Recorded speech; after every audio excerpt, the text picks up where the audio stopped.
오늘날 우리가 사는 사회는 공포의 박물관과도 같습니다. 조현병, 메르스, 사스 등 잊을만 하면 전 사회를 들썩이게 하는 그런 질병과 그런 여러 가지 그 사건들이 매체를 타고 들려오고 있습니다. 아침 저녁 뉴스 앞에 서면 왜 그리도 끔찍한 일들이 많은지 헤아리기 어려울 정도입니다. 그래서 세상 온갖 두려움과 어려움으로 그 무장한 공포의 박물관을 연상케 합니다. 그렇다면 이런 일이 예전에는 없었거나 아니면 거의 일어나지 않았던 걸까요? 요즘 들어서만 이렇게 일어나는 것일까요? 아무리 살펴보아도 그렇다라고 단정 지을 수 있는 그런 통계나 연구 사례 같은 것은 찾아보기 어렵습니다. 남캘리포니아 대학의 사회학 교수 베리 글래스너라는 사람이 썼던 책 공포의 문화라는 책을 보면 미국 사회를 중심으로 그 배경으로 그 속에서 일어나는 여러 가지 공포들, 다시 말해서 그 공포들 중에서 특별히 허구적 공포를 소재로 책을 쓰고 있습니다. 공포의 문화라는 책에 따르면 현대 사회는 거짓 공포 투성이입니다. 이 책의 표현에 의하면 미국 사회는 풍요의 사회이면서 동시에 공포의 사회이기도 합니다. 걸핏하면 학교에서 애들이 총질을 합니다. 잊을만 하면 총기 사고들이 터져 나옵니다.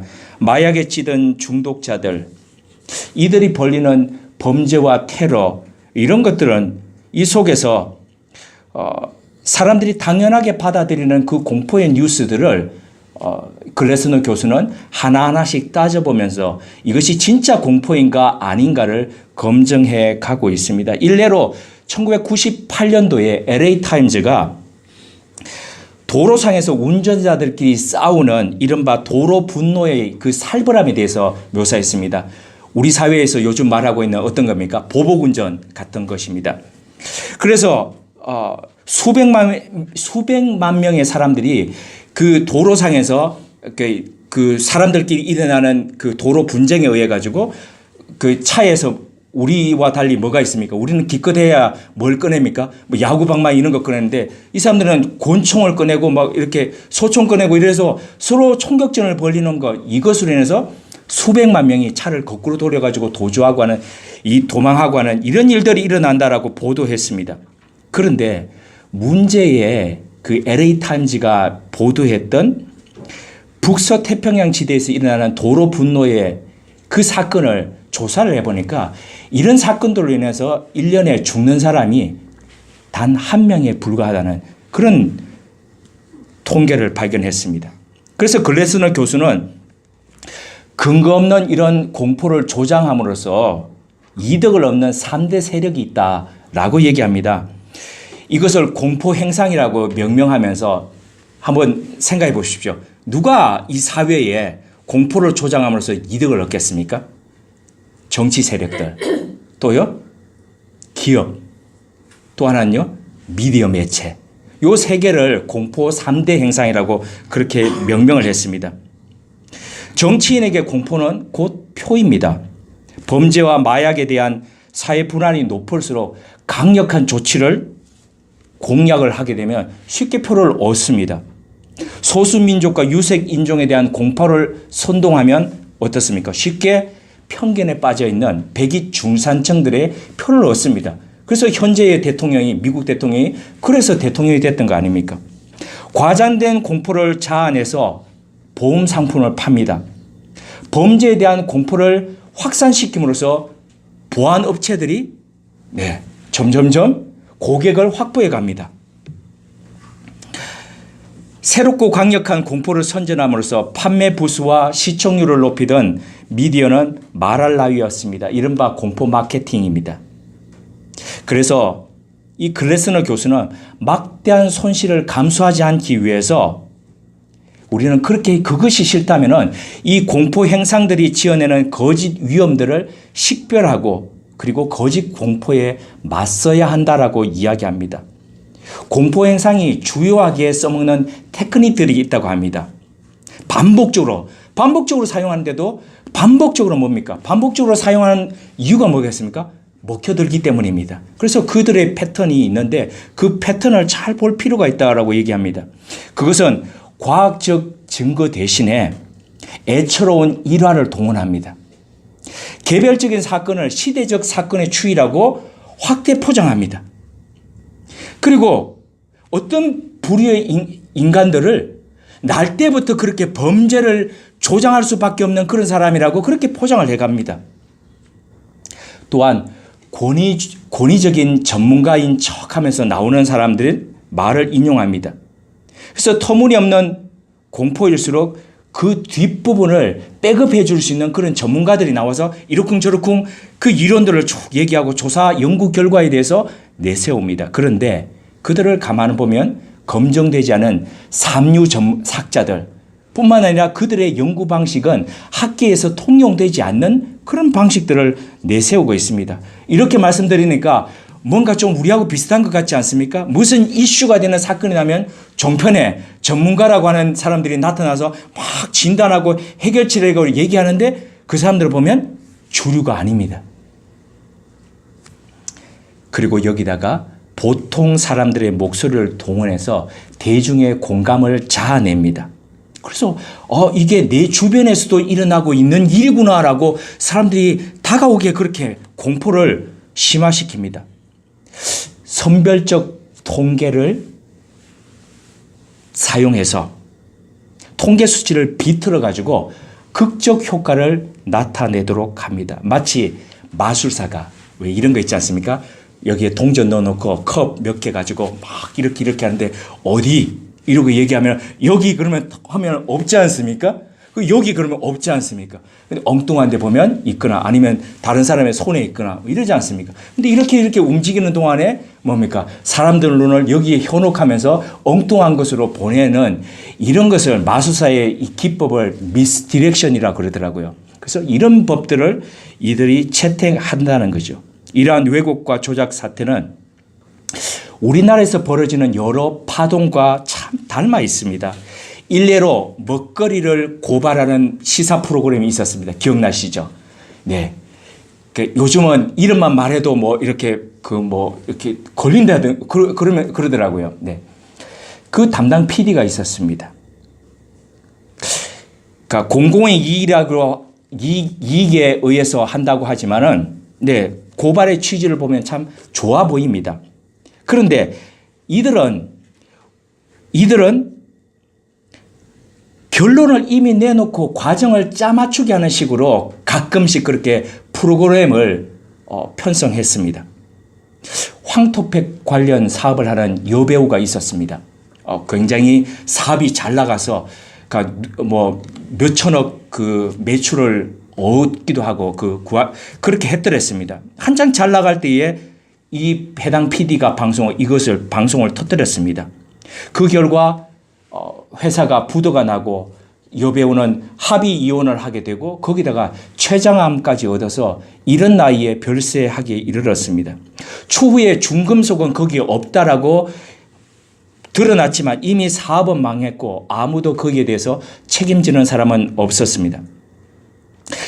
해당 PD는 이후에 그리스 요구르트 관련해서 우리나라의 진정한 요구르트는 그리스 요구르트는 없다라고 그렇게 그 방송을 내보냈죠. 그런데 그리스 요구르트를 제작해서 만들어서 제조해서 판매하는 그 사장에게 인터뷰를 요청했지만 그 사람이 거부를 했거든요. 나 방송 안 한다. 그런데 사장이 없는 동안에 몰래 들어가 가지고 그것을 찍어 가지고 발표를 했습니다. 그런데 그들이 조사했던 것은 분명히 가당 제품과 무가당 제품 중에서 가당 제품만 가지고 했는데 무가당 제품이 있는 걸 알면서도 방송에 안 냈습니다. 왜요? 이미 결론 내놓고 했기 때문에. 이후에 논란이 되자 대충 사과를 했음에도 불구하고 이미 그 해당 업체는 엄청난 타격을 받아서 회복 불능에 이르렀습니다. 그러더니만 더 큰 논란이 되었던 것은 이 PD가 지금 그리스 요구르트가 가짜라고 다 진짜 없다라고 얘기했죠.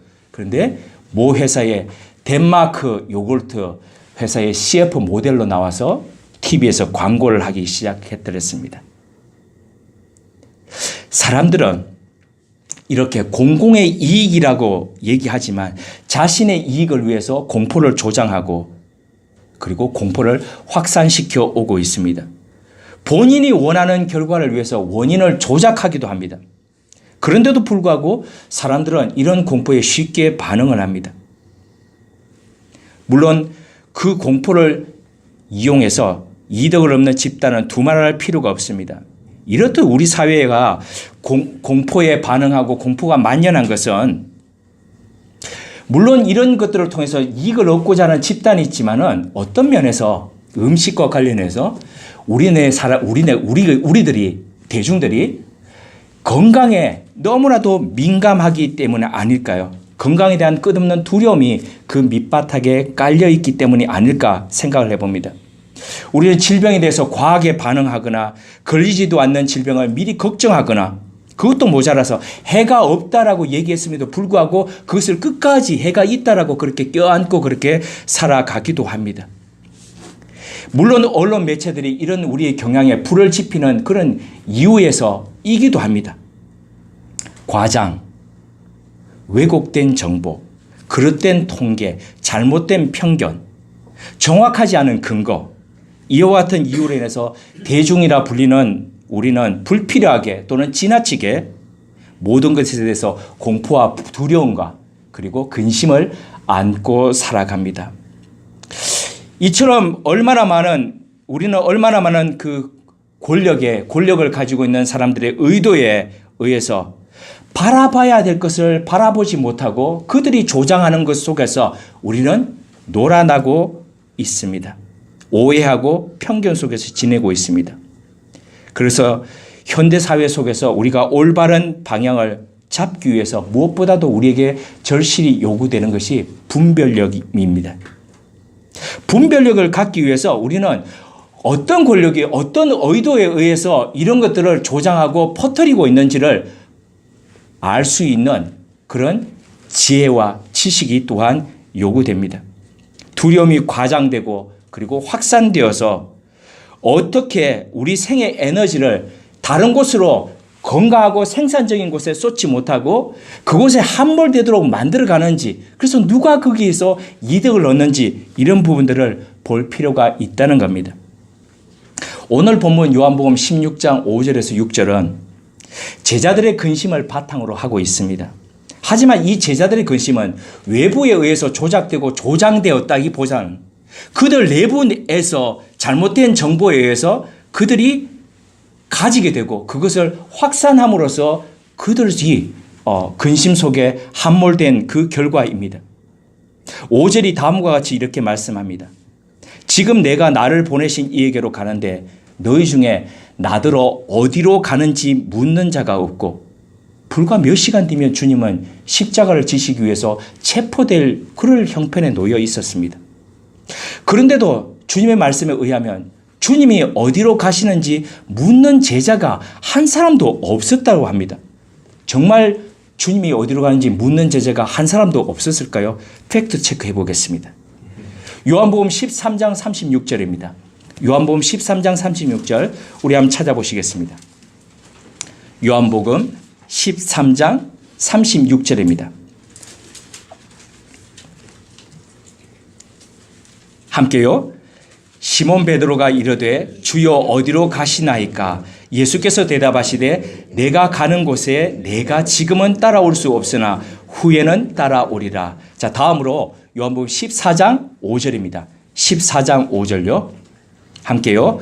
도마가 이르되 주여 주께서 어디로 가시는지 우리가 알지 못하거늘 그 길을 어찌 알겠사옵나이까? 분명 예수님의 제자 누구요? 베드로와 도마는 예수님 어디로 가십니까? 라고 물었습니다. 그럼에도 불구하고 주님은 지금 16장 5절에서 내가 어디로 가는지 지금 한 명도 묻는 이가 없다라고 그렇게 얘기합니다. 이게 도대체 어떻게 된 것일까요? 주님이 거짓말하신 걸까요? 주님의 이 말씀은 이런 뜻이었습니다.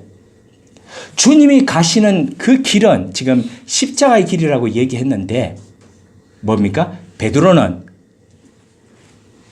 지금까지 모든 사람들이 지금 이야기하고 있고 유태인들이 이야기하고 예루살렘 성으로 입성할 때 사람들이 환호하는 것처럼 로마의 압제에서부터 자신들을 속박에서부터 끊고 그리고 자신들을 해방시켜 줄 그런 메시아, 그것을 위해서 주님께서 투쟁의 길로 지금 가실 것인데 그 길을 위해서 내 목숨까지도 지금 내놓겠습니다 라고 얘기하는데, 주님은 너의 길과 나의 길이 다르다, 너는 지금 내 길을 알지 못한다, 지금 이렇게 말씀하셨던 겁니다.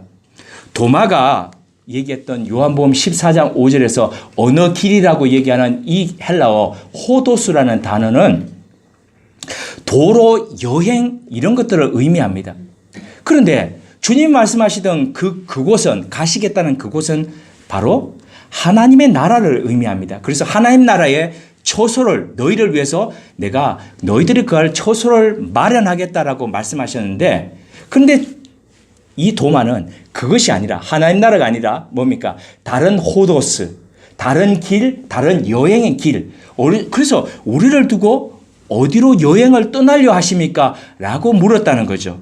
그래서 주님이 먼 곳으로 여행하시는 줄 착각하고 물었다는 겁니다. 3년 동안 함께 동거동락하면서 주님이 어떤 길로 걸어가시는지, 어떻게 십자가를 지고 갈 것인지에 대해서 수차례에 걸쳐서 말씀하셨음에도 불구하고 제자들은 그 주님의 가시는 길에 대해서 제대로 이해하지 못했고 알려고도 하지 않았다는 겁니다. 그래서 주님이 십자가에 못 박혀 돌아가실 것을 예언했음에도 불구하고 왜 주님이 그 길을 가시는지, 왜 피를 흘리셔야 하는지, 왜 주님이 당신의 몸을 찢기셔야 하는지 제대로 알려 하지 않았다는 겁니다. 그래서 주님께서 요한복음 16장 5절을 통해서 제대로 알고 나에 대해서 묻는 이가 없다라고 그렇게 말씀하셨다는 겁니다.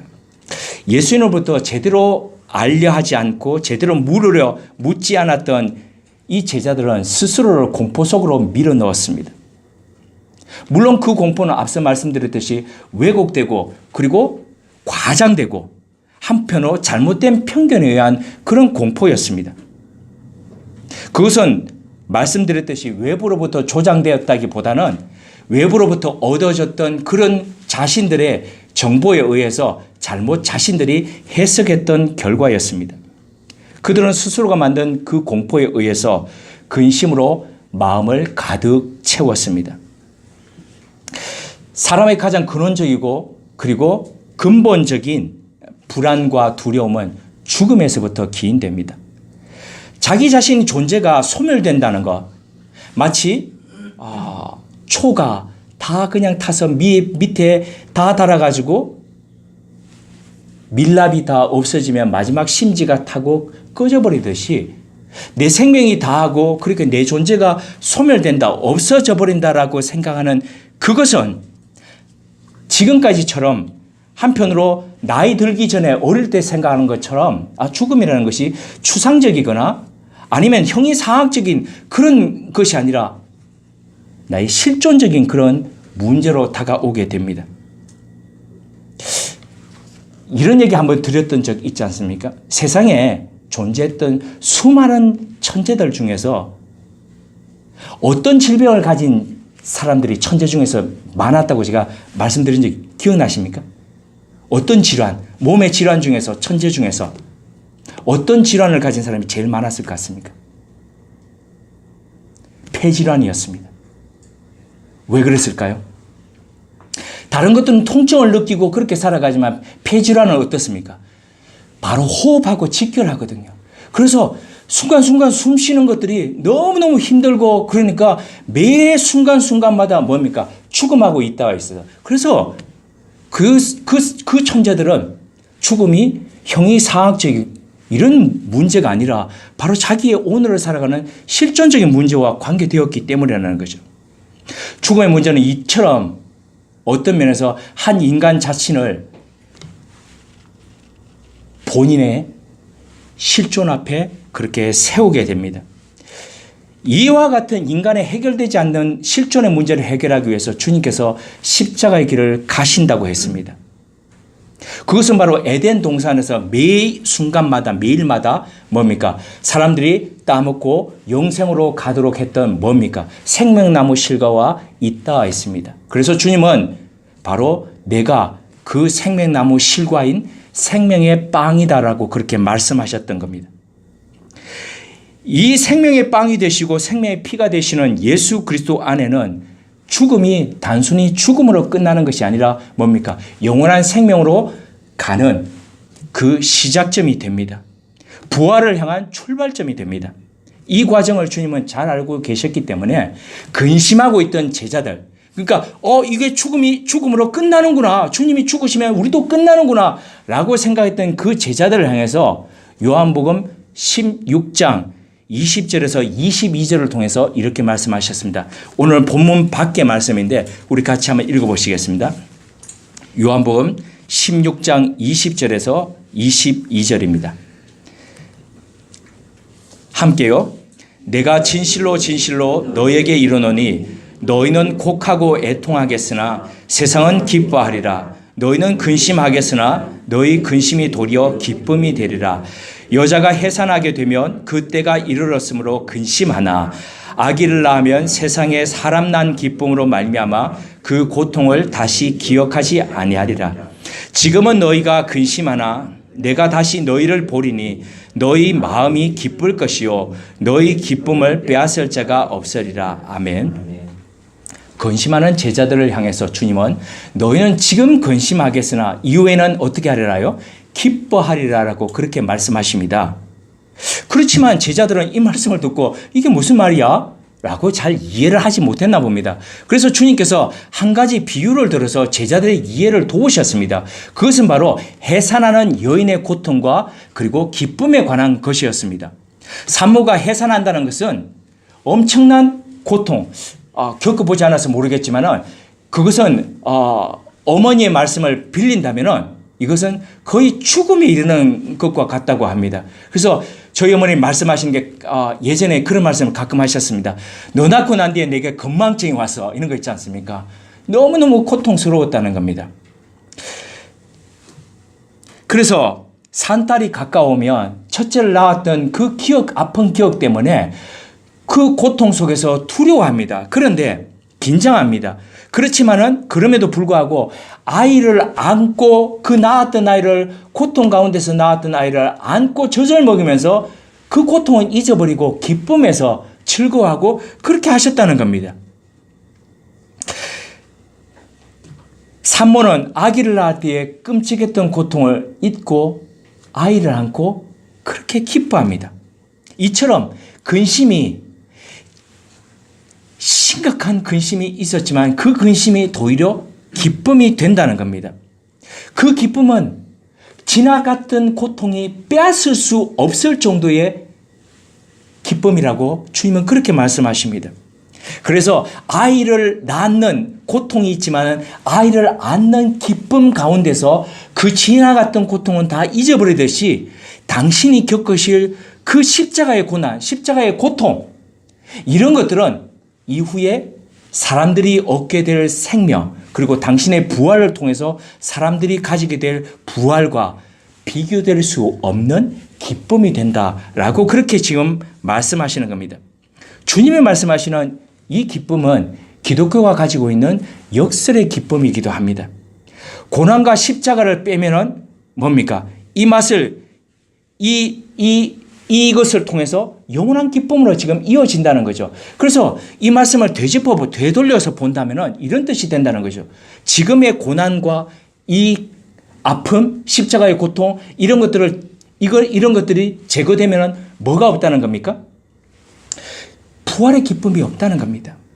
그래서 주님의 이 말씀은 결국에 근심과 그리고 십자가의 그 과정 가운데서 겪게 되는 그 아픔이 바로 기쁨의 전제 조건이 된다는 거죠. 그래서 이것이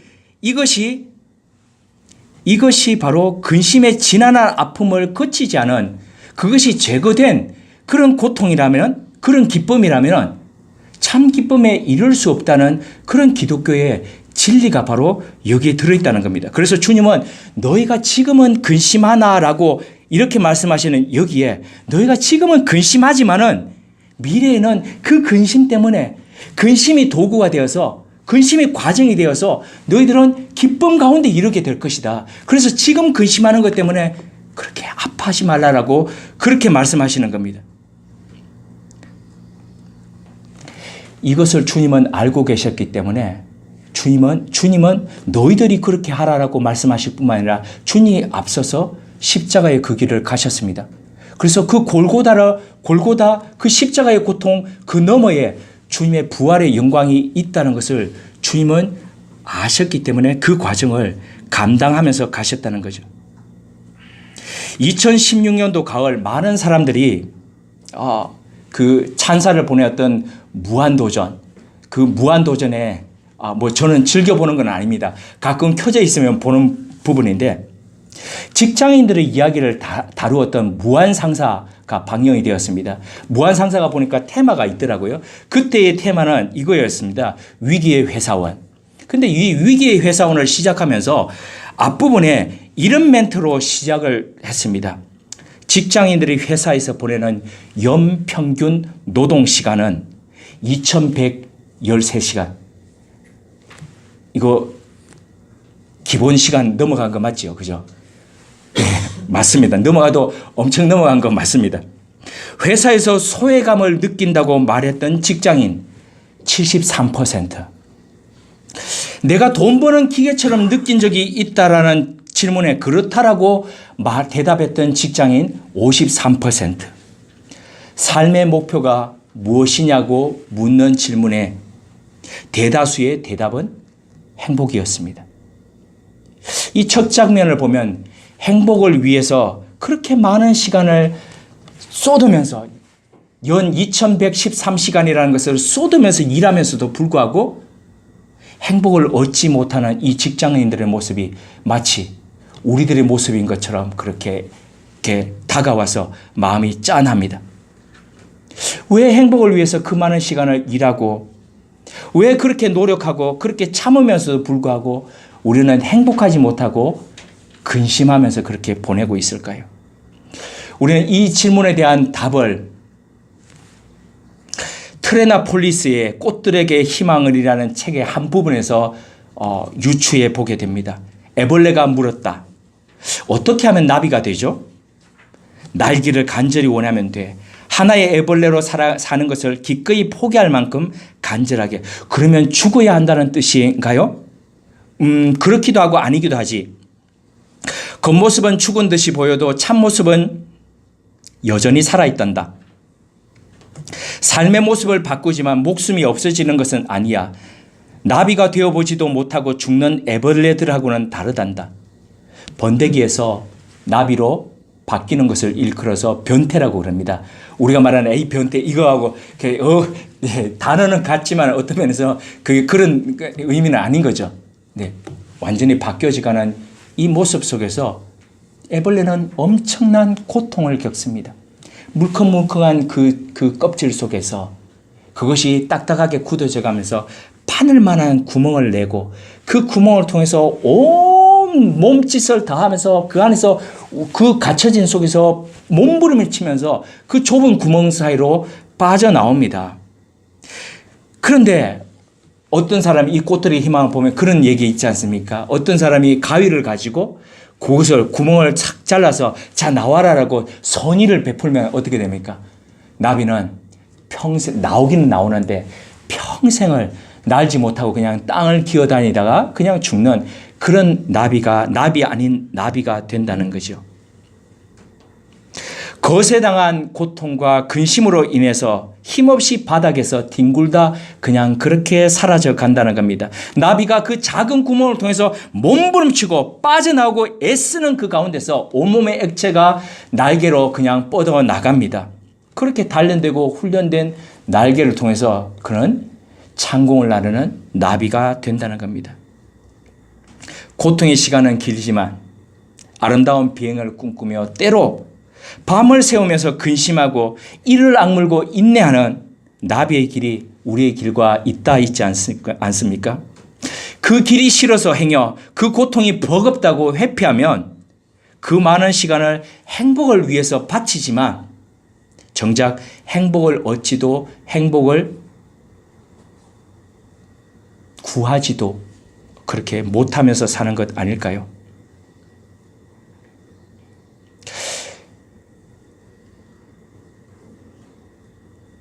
참 아이러니하게도 지난 앞 교회 생활을 하면서 이르면 새벽 3시 40분, 늦으면 4시 반에 집에서 일어나서 나가서 밤 11시가 넘어서 때때로는 2시 반에 이르러서 집에 들어왔다가 때때로는 집에 갈 시간도 없어서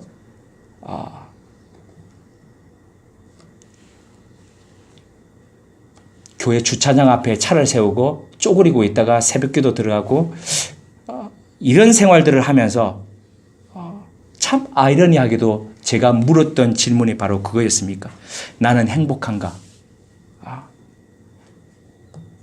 행복하기 위해서 이 길을 간다라고 그렇게 얘기하면서도 그래서 온 시간을 온몸을 다 그렇게 망가질도록 그렇게 바치면서도 시간을 들이면서도 물었던 것이 나는 행복한가였습니다.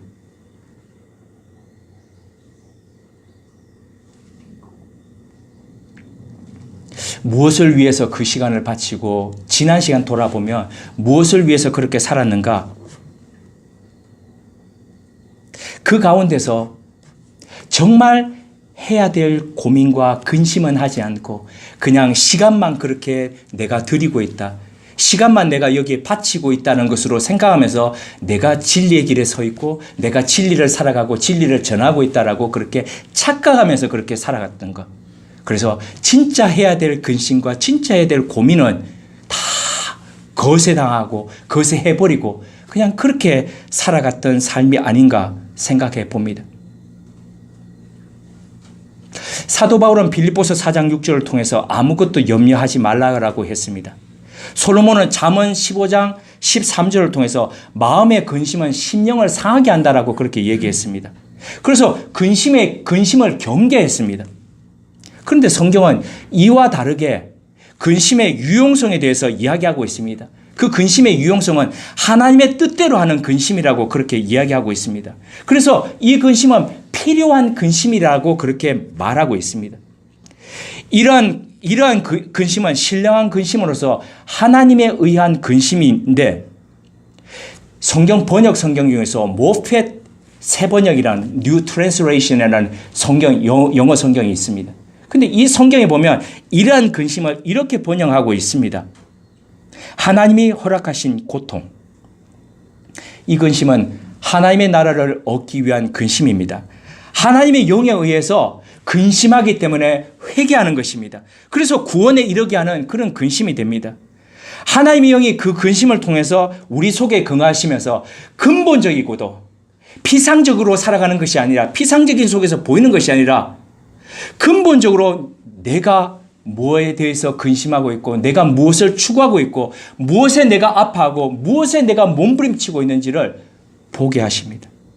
그래서 이러한 근심은 무엇을 입을까, 무엇을 먹을까, 무엇을 마실까 하는 그냥 우리의 본능적인 그 근심과는 차원이 다른 바로 그런 근심입니다. 온통 우리가 무엇을 먹을까, 무엇을 입을까, 무엇을 마실까에 갇혀져 있으면 다른 곳을 바라볼 수가 없게 됩니다. 하나님의 뜻에 의해서 하는 이 근심은 이런 것들을 우리의 본능적인 것을 넘어서서 사회를 보면서 시대를 보면서 우리가 근심하고 아파하는 그 바로 근심이라고 그렇게 말씀합니다. 그래서 하나님 나라를 얻기 위해서 이 땅에 하나님 나라를 하기 위해서 어떤 근심을 하는지 바로 그 근심에 대해서 이야기하고 있습니다. 39년 전 어제였습니다. 광주에선 동광원을 비롯해서 나중에 한번 이 동광원에 대해서 나눌 기회가 있었으면 좋겠습니다. 우리 지난 역사 속에서도 개신교 가운데 수도원 운동을 일으켰던 참 성자라고 하는 그런 분들이 계십니다. 특별히 광주 쪽에서는 동광원을 세웠던 이연필 선생을 비롯해서 정말 예수 그리스도를 재현하는 삶을 살아갔던 그런 선배들이 계셨습니다. 그 동광원에 출신 우리 신앙의 선배들을 비롯해서 수많은 우리 신앙의 선배들이 국가의 폭력 앞에서 이 나라와 이 사회를 위해서 근심했습니다. 정의와 공의가 흐르는 나라를 꿈꾸면서 당신들의 생명조차도 총탄과 군홧발 아래 기꺼이 내던졌습니다.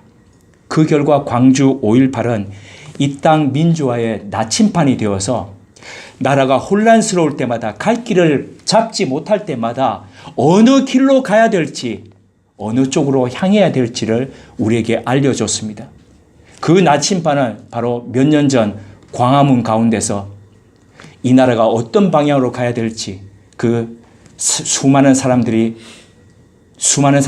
그 겨울철 차가운 비바람 속에서도 그 차가운 아스팔트 위에 앉아서 이 나라가 이 사회가 나아갈 방향을 가리키게 했던 원동력이 되기도 했습니다. 이러한 바톤을 오늘 우리 시대는 물려받아 있습니다. 이 바톤을 잡고 우리는 우리 시대에 우리 사회에 어떤 근심으로 어떤 몸부림으로 살아가려 하고 있습니까? 살아왔습니까? 그리고 앞으로 살아가려 하십니까? 함께 기도하시겠습니다. 하나님, 우리에게 하나님 나라를 위해 근심하는 선배들을 허락해 주셔서 감사합니다. 자신의 시대와 사회를 바라보며 아파하고 근심하던 그분들의 고통을 통해서 오늘 우리 시대를 새롭게 하심을 압니다. 그렇다면 오늘 우리는 어떤 근심과 아픔으로 우리 시대를 살아가야 할까요? 우리 사회는 아직도 권력을 놓지 않고 지속적으로 군림하려는 이들에 의해 공포가 조작되고 지속적으로 생산되고 있습니다. 그 속에서 우리는 하나님의 뜻대로 하는 근심으로 나아가지 못하고 무엇을 입고 무엇을 먹고 무엇을 마실지에 대한 기본적이고도 세속적인 근심에 포로가 되곤 합니다. 하나님, 우리에게 지혜를 허락해 주셔서 우리 시대를 분별하게 하시고 우리 사회의 병리를 제대로 진단하게 하옵소서. 그리하여 시대의 아픔과 사회의 문제를 품고 근심하게 하옵소서. 하나님 앞에서의 그 근심으로 우리 사회 구석구석 그늘진 곳에도 하나님 나라가 임하게 하옵소서.